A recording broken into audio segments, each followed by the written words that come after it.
What's good with it in the hood with it? Welcome back to the Collective Clips where you already know I'm about to get it in. But before I get it in, let's hit that like and subscribe button. Ding! Put your notification bell on all so that way you're directing the direction of the dope content that the gun is kicking. And I highly appreciate all the support, man. Thank you. Thank you so much. I'm very humbled. So what's up, brother? Right? Is this a super wood? Nah. Is this a super norteño? Nah. What is it? It's a super tecato. And that's what a lot of my family members were. And I've lost family members to drug addiction, man, and it's not a laughing matter. But, when I do these videos about Pepe, he does have issues. He does have problems. He has found himself in a situation to which a lot of people have tried to help him, but at the same time, no stopping, no stopping. He'll do it while holding a spoon. No one does it better. Like, hey, calm down, homie. It ain't that serious. You don't tell me what to do. He said, put your fucking shirt on. You're from up there, I'm from down here, and I'm from say it with me, Compton. Right? So he has his own ways of thinking, and hopefully one day he can get away from that. But I wanted to tell you a story. So I wanted to tell you a story about me actually having to save Pepe's life. And it was a serious matter. It was serious. He was in the hospital for almost over a year. And I've sat there in the hospital beds with Ricky when he was shot. Ricky sat with me when I was shot. Pepe never came. Pepe never came around. I heard you got shot in the head. I say, yeah, bro. Do you remember me? I said, do you remember me? Yeah, I remember you. Okay, good. I was hoping that you forgot me. I said, you forgot about all that money I owe you. But since you remember me, I said, I'm your primo, right? Yeah, I know you. Okay, but let me borrow your abuela. And the familia, let me borrow your abuela. And we'll do it just like that, I say, right? I made sure that I made it a point to go when he was in his lightweight coma, when he was sick, when he died and got brought back to life, And it reminds me of situations, and it was over drugs. It was over drugs, man. And I didn't think he was coming back, to be honest with you. I mean, he was breathing, but I didn't think he would ever be the same. And he did lose a little bit of himself right there. He's never been the same since, He used to be a lot more mellower, a lot more gangster, and he turned more into the spoon even more. That was the woke up and say, you guys fucked my high up, and that's all I got to say about that. Get this fucking tube off me unless they're going to put more morphine in it. Period, I say. And that's all I got to say about that. All of a sudden, the tongue slapping started. I don't know. I guess when you die and you come back to life, you start slapping your tongue. Whatever the case may be, trip out on this. The story is relevant because I talked to my brother-in-law the other day. And I have a brother-in-law that works in the community. Okay, he works for the city. And we talk, from time to time. And he's a white dude. He's solid. He's a good dude. He has a biker background. We just get along. We get along well. He loves my Worcester. Come on, let's get it, brother. Right? He's like, damn, that reminds me of my brother's brother. One of them woods. But solid dude. And, he's constantly, what he does is he works with the homeless community and tries to clean up their act, help them to clean up their act. So he sees a lot of things that not necessarily people see all the time. So he comes by the pad last weekend and he's showing me pictures on his phone. And I'm like, what are those, right? And they're literally people that passed away due to fentanyl, right? And people that he finds all the time, people laying in tents. So the other day he was like, trip out on this picture. And what I seen, it looked like a lady's head. And looked like she was just sleeping peacefully. And as he blew the picture up, I could see frost in her hair where she had been exposed because her tent was open, where people were just cruising up and down this bike path, seeing her head, the frost on her head, and thinking she was sleeping, but she had been gone for a minute, right? And as he zoomed in, I see her hands, they're all swole and purple, and she's holding on to foil, where she just took her last fucking, and that was it. Sad, right? He said, yeah, I found her like that in that position. He goes, to the regular eye, you would think she was sleeping, but I know better because I find him all the time. Another dude he told me a story about, just that happened within the same week, was he seen a guy that was just fucking all cramped up, just out. So he wakes him up. He's kicking him, and hey, wake up. And the dude eventually wakes up and is mad at him, just like Pepe was for fucking up his high. You fucked my high up. I was on a good one. It was a good nod, right? And what happens is the guy gets all mad at him, disgruntled, and walks down the path that he's on And within an hour, man, my brother-in-law circles back to check on the guy again. And the guy is literally, there's police officers around him, and they had to pry him from a fence. He died right there. So he showed me this, and it reminded me of what happened with Pepe. So let me tell you guys the story, right? And also, before I even get to that, let me tell you about a situation that I seen firsthand. So I'm in prison on a 3-yard, SAT F, right? C yard. It's a 4/3. And, you know, the homeboys right there, we were pretty thick. There was a lot of us, a lot of Southsiders, a lot of Northerners, man. It was a good-ass solid yard. There was a lot of things going on in that yard that can't be discussed right here on YouTube. But let's just say that particular yard had it going on at the time. It was cracking off. When it cracked off, it cracked off. There was a lot of dope on that yard for sure, right? Who had it? What group had it? I'm not going to say, but it was there. And I remember they had just put beds into the day room, okay? And when I say the day room, you got to understand the day room is split into 2 halves. There's one side of the day room, excuse me, I got the burpees. There's one side of the day room that has Northerners, blacks, others on it, and then there's the other side of the day room that has the white Southsiders and Paisas, right? Which and the Native Americans were on that side as well, right? The indigenous folks, and bomb the Redskin logo. So we used to all live civilly. Buenos dias, good night, good mornings, all that. But if you stepped into the other man's land, you stepped over that threshold, that imaginary line, it could crack off, right?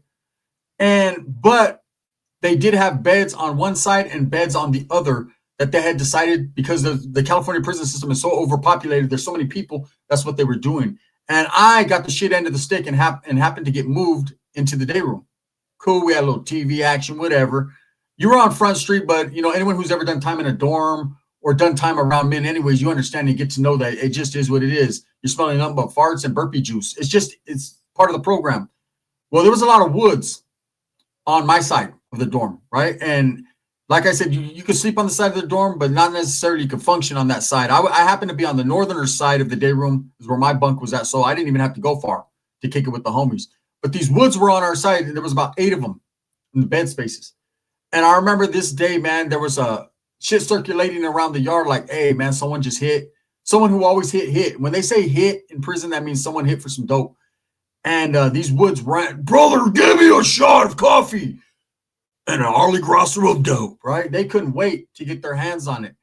And this group, they were youngsters. I remember they were all younger dudes, solid woods. I talked to a couple of them, but never fraternized like that because they were the opposition. And, you know, I had to watch my P's and Q's around them because I never know when it would crack off with the homie on a different yard, and then they'd set it off right there. And I was surrounded. So I was aware. Me and the homeboy from Hayward, we were aware. He was my bunkie. And he was an OG, but that motherfucker could slang him. So everybody, as soon as yard cracked, I mean, these woods took off running. Brother, I'm Speedy Gonzalez. I'm Speedy Gonzalez. They ran to the yard, and they got him a little taste. And it was count time. So the way they did it in count time was you had to sit up on your bunk so that the cops could see movement. They could see that you're alive, you're breathing, you're whatever. And when they came around, I think I've told the story before, when they came around, these guys were all crashed out. Now, a lot of dudes would just sleep during the day, which really didn't happen on a 4-3 yard. Everyone had their mattresses rolled. It was an active yard, but at the same time, these guys decided to take a power nap. Woods functioned a little bit different than Mexicans. Mexicans, man, if you're a northerner, in some prisons, you get a 1-hour cat nap. If you're in the cell, if you're in a dorm, bro, you ain't got nothing like that coming. You better be on your toes, right, at all times. But these guys were taking a nap. I didn't think nothing of it. They did pretty much what they wanted to do. And when the cop came around for count time, none of these guys were alive. True story, right? Never seen nothing in the newspaper about it. Never seen anyone really bitch or complain about it. But what I did see is what I see in reality that happens all the time. And I seen these guys, once these guys passed away, they shut the yard down. They shut everything down. Coroners came. They took them out in bags. We were all tripping like, fuck, right? That's a gang of fools. Next morning, the rest of the woods, brother, were at the door. Not just them, but everyone else. They were running to the man with the dope that killed everyone because, hey, that's what they want, the strongest. It's a trip. It happens like that all the time on the streets. You know, my brother-in-law, he has a lot of interaction with people in the community, like I said, and he talked to the police officers, man, that show up. You know, when he finds these bodies, he has to call them like, hey, here's another one. The cops said there's so many bodies because it's fentanyl crisis and heroin and all this. They just take their time now. you know, and they stop counting after 1,200 bodies. It's just a trip, right? These things that they tell them, and they say, you know, what's crazy is as soon as people in the community, these unhoused people, these people that are running around, these street people, these addicts, right, find out that there's dope that's killing people, they're gonna go crazy over it. Everybody wants that. It's crazy, huh? So that leads me to the Pepe story. Hurry up, you talk too much. He said, tell my fucking story how I slammed it. I like even hearing stories about slamming. Slam dunk, Kobe, right? Go Lakers. Even though I'm a Clipper fan, but fuck you, they say. Fuck Paul George. They say, no, I didn't say fuck Boy George. I wouldn't do it. Would you do it? Maybe if you did it first, they say. Anyway, so look, that happened. It was the mid 90s. I was or it was about 96, 97. I just got out of YA. I remember super duper active, thinking I was a gangster. And my tia called frantic to my other tia's house. I was staying at my tia's for a while, Ricky's mom. I had nowhere to go. And as I'm right there, you know, I'm in between chicks because I was out there slinging dick like a new jack. Serio. New video. Right? As I'm doing my thing, she gets a phone call. My tia's crying and Pepe's caught up. Well, what happened was some bad dope hit, kind of like American Me the movie, hit the calles, and he immediately ran towards it because, you know, these dope fiends, they got in their mind, man. They're super tecatos. It's not gonna do to me what it does to you. She says, if you take a little taste, that'd be it for you. But me, she's like, do you mind if I stroke you up? I don't mind. He wanted to get him a big old fucking lick, right? So he did, and he overdid it, and he died. Luckily, Changa was with them at the time, and she did mouth-to-mouth resuscitation, which I'm aware of that. You know, the teeth get in the way sometimes. I don't know. I bet you she ate his lips up. You know, we've kissed before, and that's KG. I ain't gonna lie, she punctured me a couple of times, but she gave him mouth-to-mouth resuscitation and brought him back, and he went into a coma. And we thought he was gone, and it was even to the point where my tia was picking out caskets, and she was ready to let him go, and the motherfucker bounced back. And I swear to you, God is my witness, the first thing he said is, "Hey, say, you guys went and fucked my eye up." That's what I'm talking about. See, let me do me. See, do me, baby. Right? I'm like, what the hell? And I happened to be me and his brother Marijuana were the only ones in the room because his mom and them had went down to the cafeteria with my tia, and I wasn't there the whole year straight. We were going back and forth. You know, I'd go every few months and get the update. I just happened to be there. I got lucky, and the vato was fucked up. He was out of it for a while. He had to go to rehabilitation and everything. And, you know, I've told him over the years to stop, you know, and that's why I don't try to glorify it. You know, there's been people that got at me, damn, why do you glorify your primo doing dope? It just is what it is, man. I speak realisms of reality, you know, and we all have a family member like that. You know, I had a tío and my tío Joe, and I love my tío more than, man, he's probably, besides my mother and father, even closer than my father, he was the closest person ever in this world to me, right? Besides my children, right? And that dude, towards the end there, he got wild. And we never bumped heads. We always had love for each other. He talked his shit, I talked my shit. He was a crazy motherfucker. You know, he laced me up in the game, showed me what it really was to be a striving young norteño in a direct fashion. But what happened was, you know, towards the end there, he got a little ornery. He got a little crazy. He developed cirrhosis because of all the pastillas he was taking for an illness that he had. And he was over drinking with them pills, right? And so what happened was we bumped heads, and I'm going to explain to you why. So at the time, my grandmother was living in Modesto, and I was staying there with her. This is way before YouTube. You know, I'm not active now, but I'm still fucking, you know, blending in, doing my thing or whatever, selling dope, and which was unfortunate because I was a hypocrite. I was out there selling dope and then mad at my uncle for doing dope. That's the way the world works, right? And there was a particular vato in Modesto who wasn't in good standings. He was a dropout. He was pretty well known as a dropout, but he was a dope man out there. He was doing his thing. And one of my homeboys, which was one of my other tío's homeboys, his son, that was his primo. So one time he's around there, and I'm like, who's this dude? I remember he was mean mugging me. He's like, are you active? I said, are you? We had the old Mexican standoff. Are you? Neither one of us wanted to say we weren't because we didn't want to get shot. Finally, I said, fuck it. If one's going to go, it might as well be me. I said, no, I'm not. Me either, homie, right? But I just didn't like him. He had an arrogant attitude. He was balling out, jewelry everywhere, nice-ass, clean-ass whip with beat. And to me, I could see he was taking advantage of my Theo. My Theo would hit for his little Social Security check, and Vato would be at the house every day. Like, hey, come get a taste, Culecita. Come get a little aligraso. Come on, man, get a taste. And my Theo was like, it's my money. He'd tell my grandma for Social Security check, it's my money. I worked for it. And he'd go out there. So one time I pulled up on him. I was like, hey, bro, just get the fuck up out of here. He was like, hey, bro, don't get shot. I'm like, okay, you know what I mean? The motherfucker, I know how to pull it too. Not saying that I had something. I'm just saying. And that was that. We got into it, and my Theo fucking flipped out on me. Don't be fucking running my connect off, this, and that. It's the first time we ever bumped heads, and I said, you're really going to choose dope over me? He said, you chose the Norte over your family. I said, so did you. He said, yeah, but we're not talking about me right now. We're talking about you. I said, no, we're talking about you. He said, that's what you get for talking too much, right? And he tried to swing on me. So I always loved my Theo. I was the first one to jump up and do a speech at his funeral. And it just, when I see that and I see my Tia that passed away over heroin as well, it's I don't like it, right? I've never liked it. So I don't like it for Pepe. But I'm going to tell you a story what happened. So one day, fucking Pepe had a homeboy, right? His name was Payaso. And I'm going to do a story about Payaso tomorrow, right? But so Pepe had a homeboy Payaso, and this vato was a super tecato to the highest degree. He was a white dude, right? But he was a Southsider. And I met him a couple of times. I went out to Long Beach to go visit Pepe. And Pepe said, hey, hold your horses. This is before you go in my house. Make sure your shirt's on, because they're about to mean serious business. They're about this well connected. I said, is he? Oh, he's part of the group. No, he's connected to the dope trade. I said, and to me, that's as connected as you need to be. I said, but at the same time, he has a little bit of a habit. I said, so don't look at his eyes. I said, because they always roll back on their own. I said, they'll be like that. Look at. I'm like, no, that's cross-sighted. That's what I'm saying. No, don't cross him because his eyes are sighted. So I'm like, all right. So I met him. Dude was cool. You can tell he was seriously about the business, but he was into the spoon too much. And I didn't like the fact that him and Pepe, he was corrupting Pepe. He was older cat too, right? And Pepe looked up to him, hey, I made a song for you, right? The dude's like, oh, you wrote a song for me? I didn't write it. I said, but I made it. I'm making it up as I go.